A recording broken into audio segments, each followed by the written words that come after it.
Thinking about getting into in-water surf photography? Well, here's my full review of the surf housings from Liquid Eye.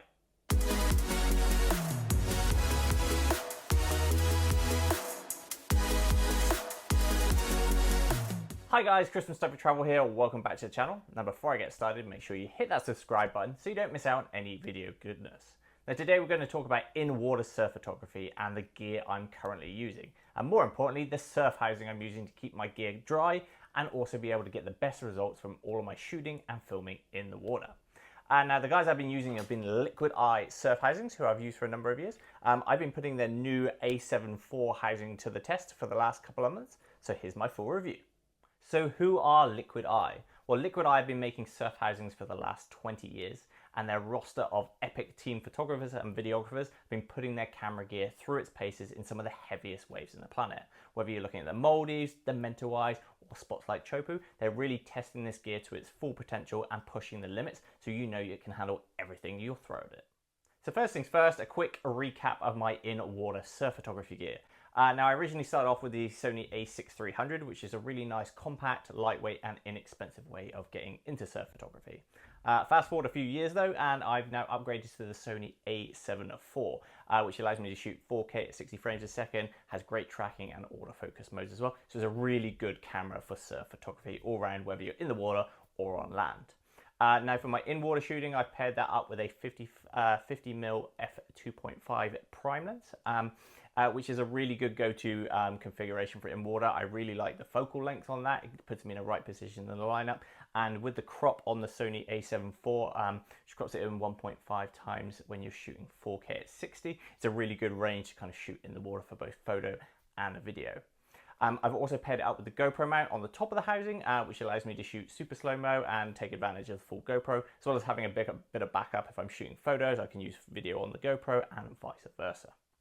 I do also have the Sony 24-105 lens for in-water, and I've got the port for that as well. However, this port is pretty chunky when mounted on the front of the housing, so it's definitely a bit of gear that I more use in small conditions or when I really need that extra focal length or control over a few different focal lengths while I'm in the water. But yeah, that's a rundown of my in-water surf photography gear. However, if you're not shooting with a Sony camera, don't worry. Liquid Eye surf housings also have a range of models for Canon, Nikon, Fuji, Panasonic, and Blackmagic cameras as well. If you want to check a full rundown of my surf photography gear and also my settings and things, check out the links in the description below.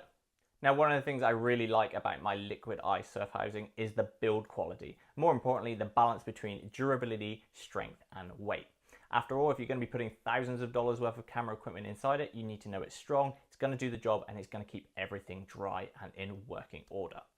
Now when it comes to the housing itself, it's built using high-strength polyurethane with an acrylic front lens. So not only are the houses lightweight for their size, but they're also really solid and durable as well.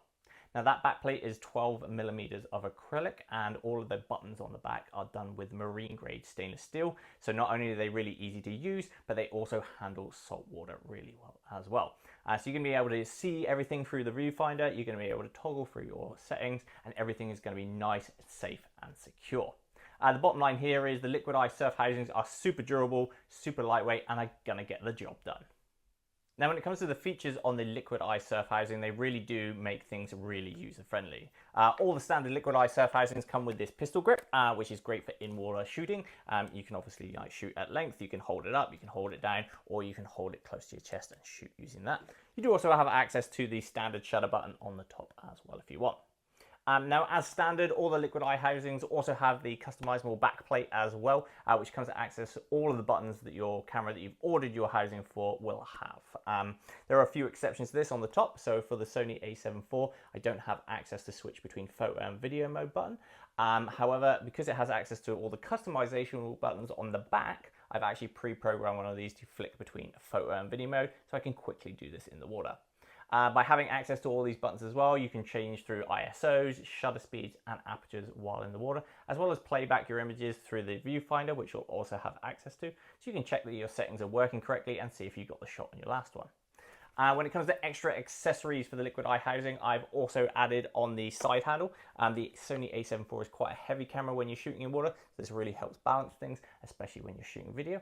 And I've also added the GoPro mount on the top, so I can add on my GoPro and have backups of all the shoots, or take advantage of the different features and functionalities of the GoPro along with the Sony A7IV.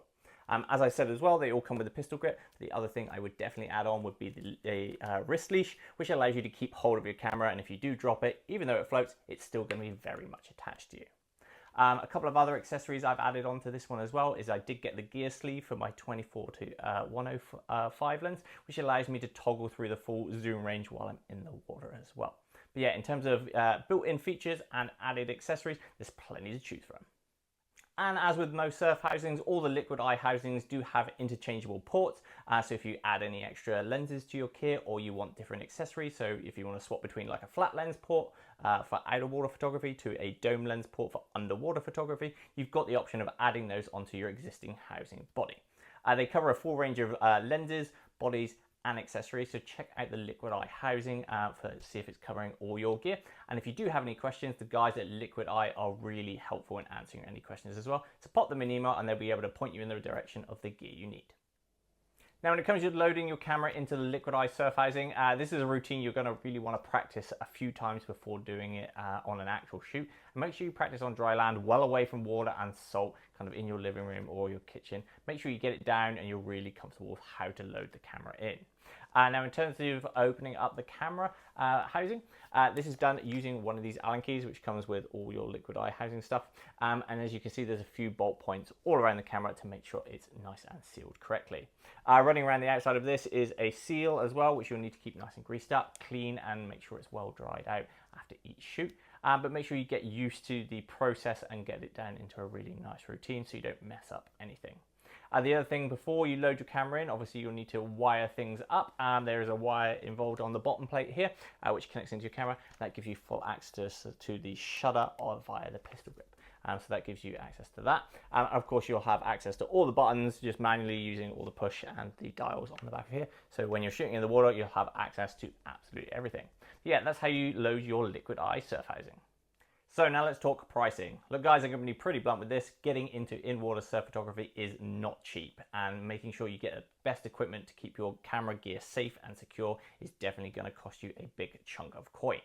Now from Liquid Eye, the pricing really does vary depending on the camera you're looking at buying the body for, the lens ports you buy, and also all the accessories as well. So my A6300 setup was definitely a lot cheaper than my Sony A7IV setup is. Now as a rundown of the stuff that I bought, the camera body, the housing body for my Sony A7IV with the pistol grip and that backplate, that came in at $1,800 US. The 50mm lens port was 180 bucks. The lens port for the 24 to 105, including the gear sleeve, that was 220 bucks. Side handle, that was an extra 120 bucks. GoPro mount on the top was 15 bucks, and then the leash was $14. So as you can see, that can quickly mount up, but it's really going to depend on what you are loading into the camera, and of course the brand of camera you're using as well. That being said though, this is definitely where you want to spend a bit of money to make sure you get quality, you get strength, and you keep all of your main camera gear safe, secure, and more importantly, dry. If you do want to price up a setup for yourself, check out the link in the description below for the link to Liquid Eye, where you can run through all of their camera gear and get your setup all priced up. If you do have any questions or need a bit of hand with that as well, drop the guys an email and they'll be more than happy to help. But yeah, that's the pricing of the Liquid Eye surf housing setups. And of course, the big question is, would I recommend Liquid Eye surf housings? Well, if you are looking at getting into in-water surf photography, I would definitely recommend Liquid Eye. They've been really great throughout the whole sales process, really communicative via email, Instagram, and WhatsApp. And even their post-sale customer service has been great when I've had a few questions about how to load things in, buttons, and more. In fact, I actually changed my order kind of part way through as well, which was no trouble for them, and they were really helpful throughout.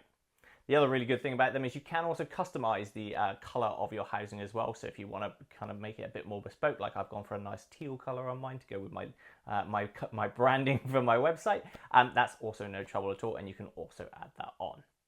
When it comes to the housing themselves, light, durable, and strong, which is exactly what you want out of a surf housing when you're loading thousands of dollars worth of camera equipment inside. I've had no problems with the housing, touch wood, since I've been owning them across a couple of cameras. I also have a lot of friends who are also using liquid eye, and they've also had no worries at all. So it's tried and tested, and if you look at the caliber of photographer and videographer using this gear, it's definitely worth the money. So yeah, that's my full review of liquid eye surf housings. And of course, if you have any question about liquid eye surf housings or getting into in-water surf photography, make sure you add them in the comments below and I'll do my best to answer them. Make sure you check out the links in the description below as well to all of my camera guides, in-water surf photography guides and more. That's it for this week, guys. Make sure you like, comment, subscribe, and I'll see you next week.